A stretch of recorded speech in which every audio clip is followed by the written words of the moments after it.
These lines include the necessary headers for OpenGL and GLFW, a library for creating windows. Include iOS stream. This line includes the input-output stream library, which is commonly used for printing messages to the console.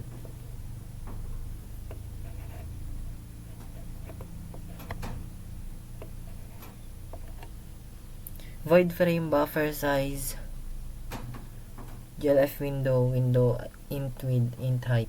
This is a forward declaration of a function named frame buffer size callback. This function will be called whenever the size of the frame buffer or the window is changed. In this line, we assign the initial value of our window, which is the screen width 800 and screen height 600.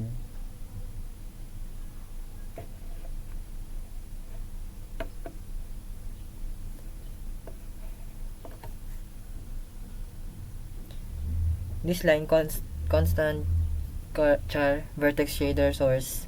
This is a string containing the source code for a simple vertex shader. It specifies the position of the vertex.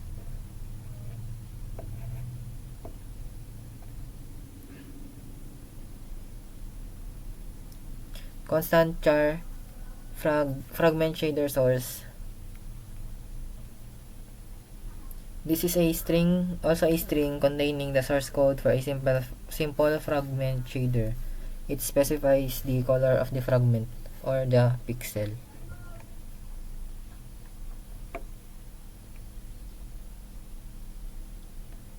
Version 330 core specifies the version of a GLSL.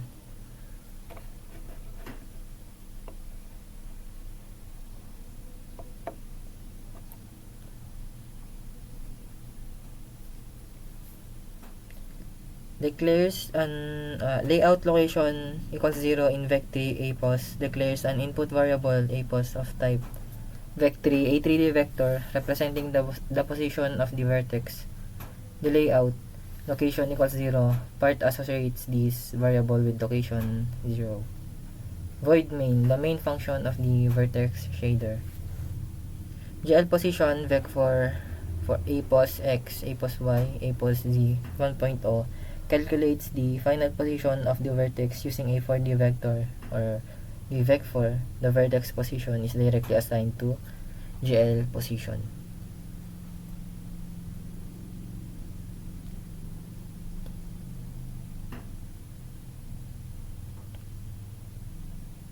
Frag color vec for 1.0f, 0.5f, 0.2f, and 1.0f.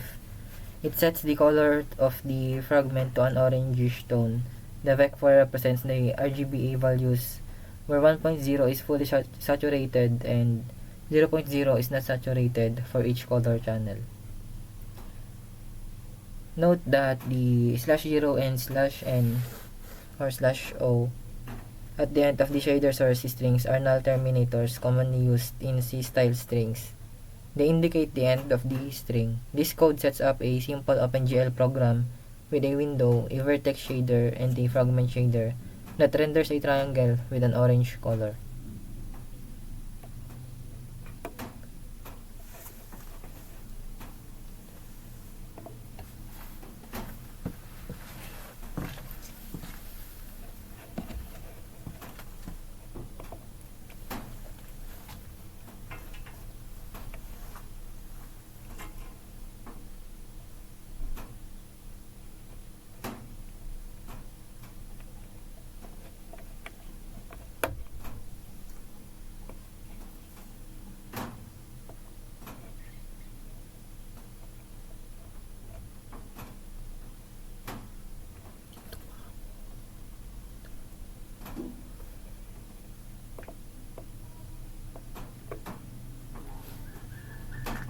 Unsigned integer, vertex buffer object, declarations of two arrays to store and the identifiers for two vertex buffer object and two vertex array object. These objects are used to store vertex data and vertex attributes configurations for rendering. And GLGen text arrays. Generate two vertex arrays object and store their identifiers in the arrays. Vertex arrays objects and vertex array objects are used to organize vertex attributes configurations. GLGen buffers. Generate two vertex buffer object and store their identifiers in the arrays vertex buffer object. Vertex buffer object are used to store vertex data such as positions, color, or texture coordinates.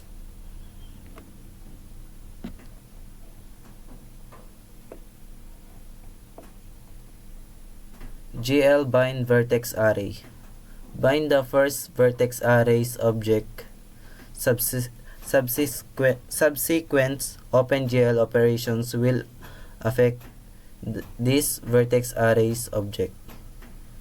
GL bind buffer. This means that the following buffer related operations will apply to the specific vertex buffer object. And GL buffer data allocates and initialize the vertex buffer data to store with the vertex data from the first pyramid array. The data is marked as static, indicating that it is not expected to change frequently. GL vertex attribute pointer.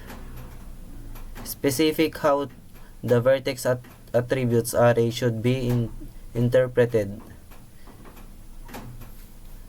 And GL enable vertex attribute array.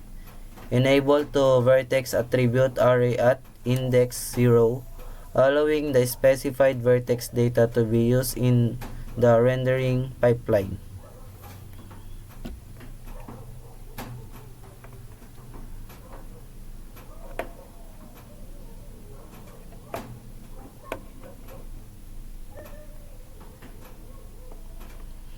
GL bind vertex arrays object with once bind the second vertex array object, switching to a different vertex array object than the one used for the first triangle. Subsequent OpenGL operations will now affect this new VAO. And GL bind buffer.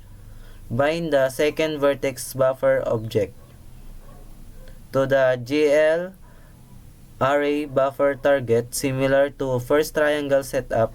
This means that the following buffer related operations will apply to the specific VBO. GL buffer data size of second pyramid allocates to and initialize the VBO's data stored with the vertex data from the second pyramid array. The data is marked as static, indicating that it is not accepted to change frequently. GL vertex attribute pointer.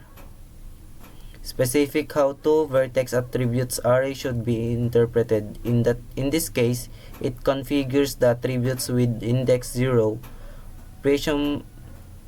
presumably the vertex positions, as having three components of type GL float.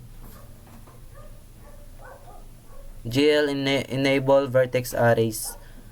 Enable the vertex attributes array at index 0, allowing the specific vertex data to be used in rendering pipeline.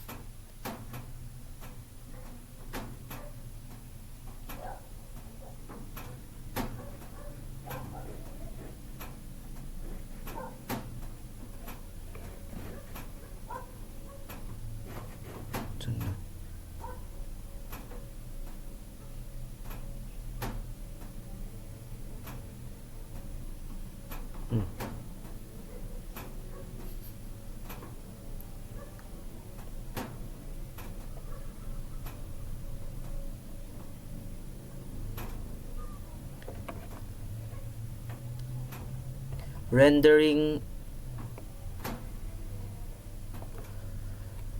loop. This is the main rendering loop. It repeatedly checks whether the GLFW window should be closed inside the loop. It processes input, set the clear the colors buffer, activates the shader program, and draws two triangles using the specified vertex array object and vertex buffer object.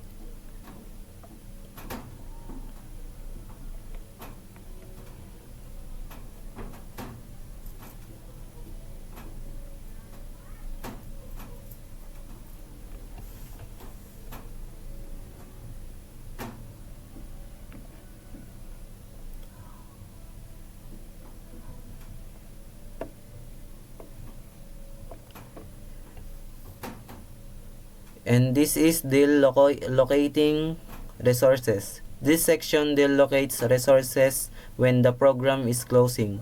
It deletes the two vertex array object and two vertex buffer object and the shaders program.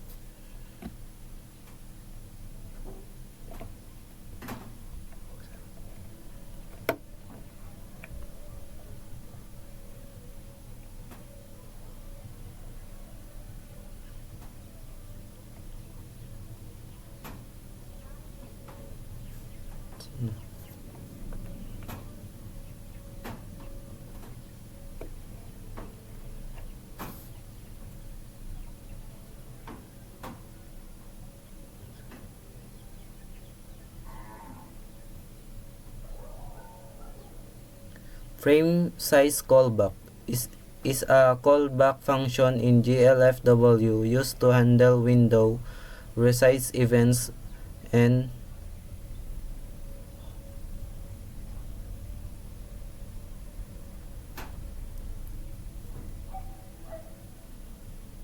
GLF windows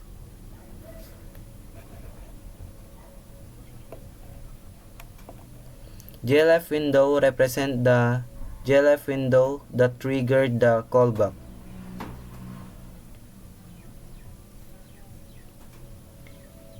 In